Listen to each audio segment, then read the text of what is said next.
Hi, I'm Afolabi Wisdom, and with me here is... My name is Mesoma Ugwani, and I'm happy to be here with you. Okay, thank you so much for giving me the stage.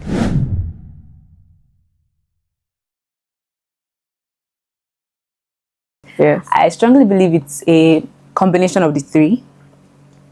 Environment design is very important alongside your mindset. So, take for example, the book Battlefield of the Mind. Why is it a battlefield? Because it's a stronghold in your mind, right? And I strongly believe if it is in your mind, it comes to your hands. Because what you believe is what you are. For example, someone comes from a home where poverty mentality is normal. It's hard for you to believe you'll be a billionaire. Because one, I really think mindset and environment design go together, right? Because your environment makes up your what goes into your mind, right? So it's a combination of the three. Yeah, I actually agree with you because like when I first thought about it, I was like, okay, the one affects the other two. So where you are what your mind says or what your mind is working at or how it works totally affects the way you relate to your environment. But at the same time, it also goes back to the other, which is the environment, right? So your environment also affects your mind. It's like nature and nurture. So your nature affects your nurturing sometimes, and then your nurturing also affects your nature. And then when it comes to lack of direction, that one is, I feel like it's basically affected by the two. Yeah. It doesn't really have a foothold on the others. Yeah. I think we can also take, for example, the tree. Okay. When it's not watered, when it's not near water. Oh yeah, that's actually beautiful. Just like the Bible will say, a tree that's planted by the rivers of water shall bear fruit. Ah, preach. No. Okay, so yes. Do you understand? So we can take, for example, nature. Most time, nature teaches us a lot of things. If you're planted by the waters, you bear fruit. If you go away from the waters, you become something different. And that means you're working internally properly. A tree that is planted beside the water is working properly inside. So the environment is affecting the mindset. So are we concluding that actually the environment really matters? Yes. I think that actually brings us like it's like a map. It's like a map. The environment affects the mind, and then that gives you direction. Okay, beautiful. I think that's We've got to a good conclusion. Yeah, I've agreed on that.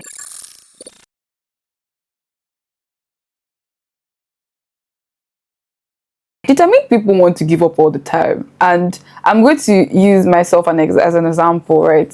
There are a lot of times when let's look at university, for example. I think it was in my 400 level, yes, and I was very barely at a first class, just very little. And at that moment, I was like, I'm worried, it's 500 level. People say nothing ever changes with your CGPA, so you should just give up. That's it. But I've had cases of people so in my head, I'm like, okay, should I just give up? So I actually felt like giving up in that moment.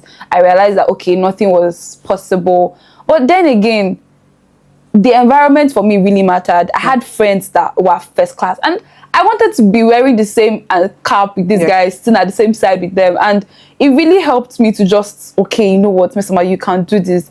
And then I prayed so hard, but that's one. And that really helped me with my spirit and my mind. But generally, with my environment, I had people that kept on telling me, you cannot give up. Yep. You cannot give up. Like, even if you feel like you're gonna die, you know, Jacob will manage. You feel it. You feel it. You feel like you're gonna die. Many reasons why. I think the question is why, right?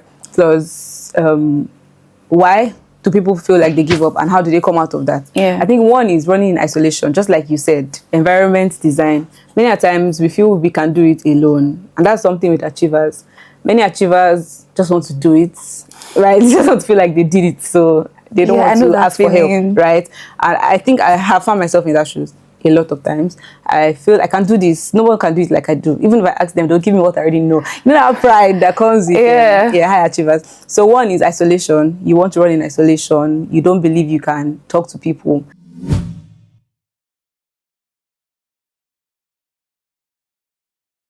But how did you achieve alone? I did not. That's the question. How did you achieve alone? So that's the thing. I figured out so late in my journey that running in isolation is bad. Because what 5 people will tell you, you try to figure it out by yourself. Exactly. So that's one reason why very disciplined people end up failing. Okay, so first of all, I don't think disciplined people fail. If something I learned today was that like hard working is dependent on your kind of context. So if you say what kind of disciplined people fail? Not fail, that's the wrong use of word. They just feel discouraged. Sometimes you're down and you're like, I thought I was the hardworking person. Why am I down? I'm not supposed to be down. I'm always supposed to be up. But one reason is because you're alone. Nobody to really lift you up. Isolation. Okay, so I really want to tell this story because it's something that affected me really like a lot recently. I traveled somewhere for work, and when I got there, they told me I couldn't get that work, but I was already there. So I had to now. People were telling me, "Oh, they've already gotten this job," and I was jobless. I had no job. I was broke. And it felt like one of the worst times in my life because how can I be broke? How can I be jobless? So I was like, no. And I'm not foolish. I'm smart. God knows I'm smart by God's grace. Like based on my Godfidence, I know I'm smart. So what's happening? And in that moment, I was like, I'm not doing anything again in this world. What am I doing? I'm just sleep. So I woke up, watch anime, watch Korean movies, sleep, repeat. But then I have such an amazing support system. My dad would tell me, okay, Miss, what are you doing? Have you tried this opportunity? My sister would tell me, my sister always tells you it's just a phase. So I think one thing you should realize, even in that moment when you feel like giving up, it's okay. It's okay to feel that way. It's part of the system, part of things that you have to grow. What are you doing in those moments when you're feeling low? As my sister would say, have you built a pain system where you're able to understand your pain and then work from it?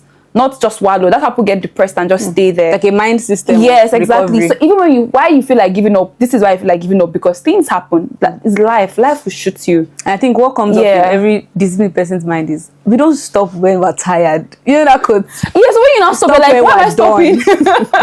Like, you don't stop when you're tired. You stop when you're done. Yeah. When the goal is achieved. Okay, for me, I think I would even want to start from school. And I will be brief with this one because I do have mentors. I want to talk about my mentors.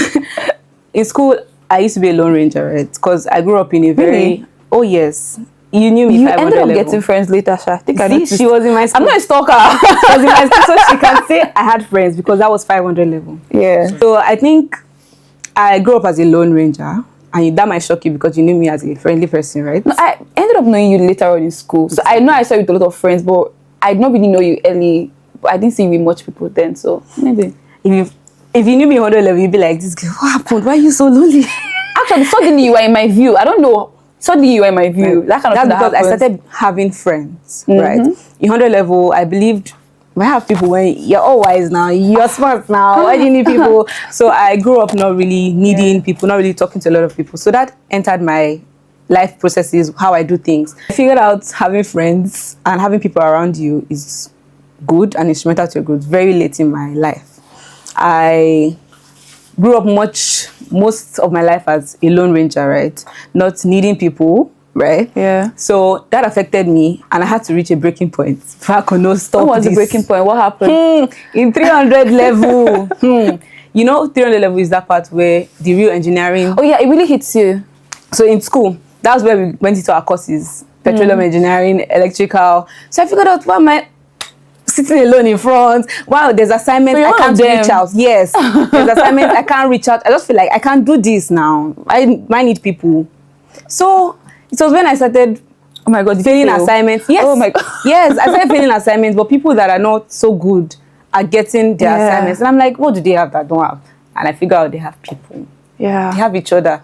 And that's actually how it was designed, to have people. So I reached my breaking point. I was always alone. I was failing assignments. I'll never fail my test because, sorry, because God is always with me. But I didn't let it reach where I couldn't control. I figured out, why do it alone when you can do it with people? Yeah. And people, God intentionally started making people reach out to me, right? People started reaching out to me. People started saying, you don't have to be alone. Yes. People started saying, you don't have to do this alone. It's better. So I believe what you're trying to say now, sorry for interrupting, what you're trying to say now is that you have to, first of all, understand, be open.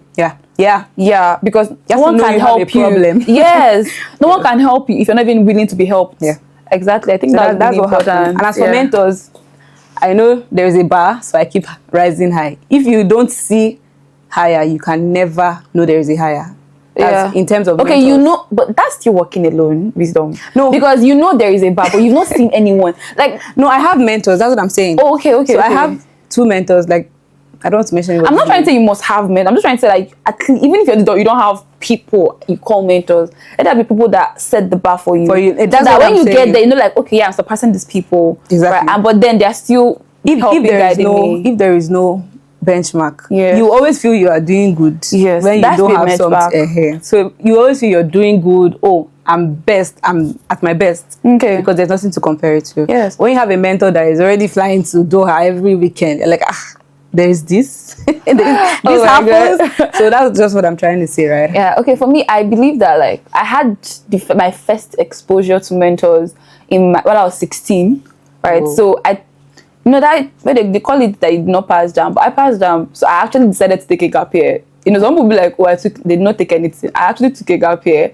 and in that gap year, I saw other people going to school, and I know what I was doing myself. So I then had someone that introduced me to a lady that works with children, an NGO basically. So I started interning for her, and this lady had one of the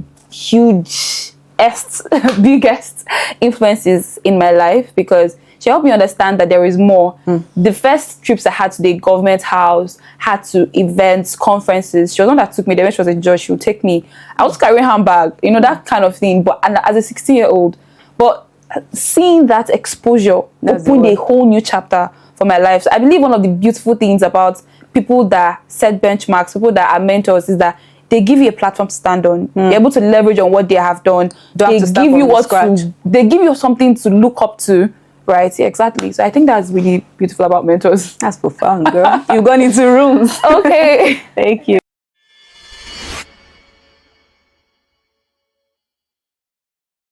You have to look at people that have done it before.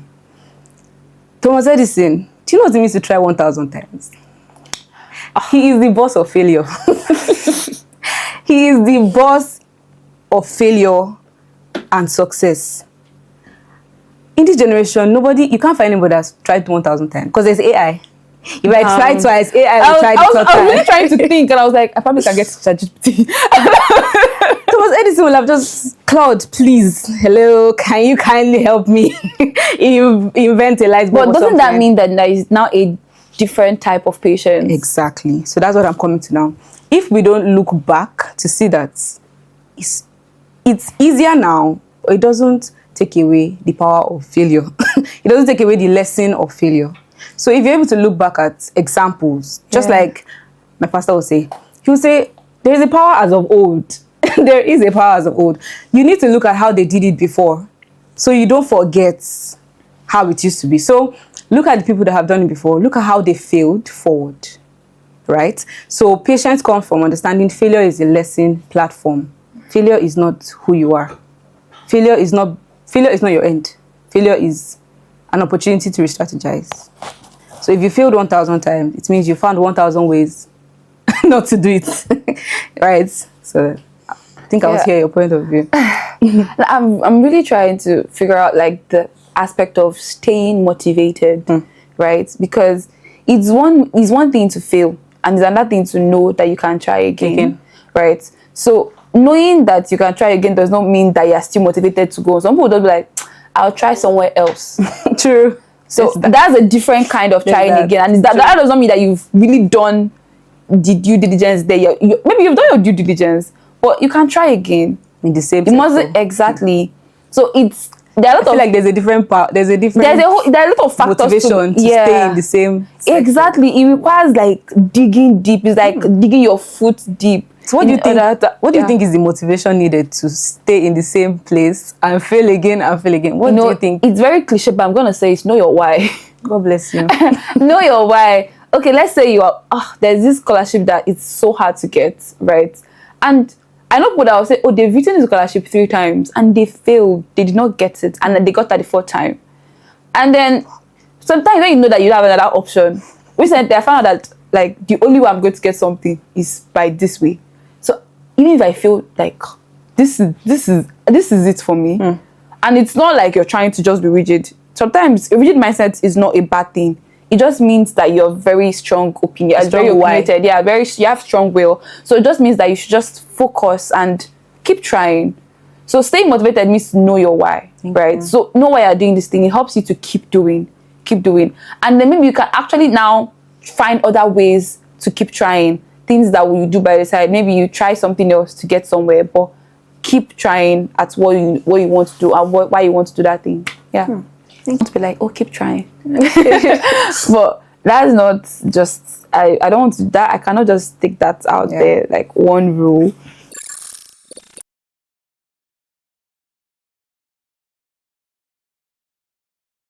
One rule for success to me is there are many roads to success. There are many roads to success, but you have to figure out the one that is really calling to you.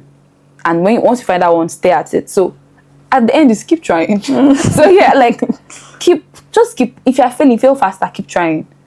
Keep at it, because if you might feel like giving up, you might feel like it's not working. You might feel like you're in the wrong place. But even with that, taking us back to the first question, even with the wrong mindset, if you keep at it, and if you keep at it smartly, I think that's the full rule. Keep at it. It's building up. Keep at it smartly.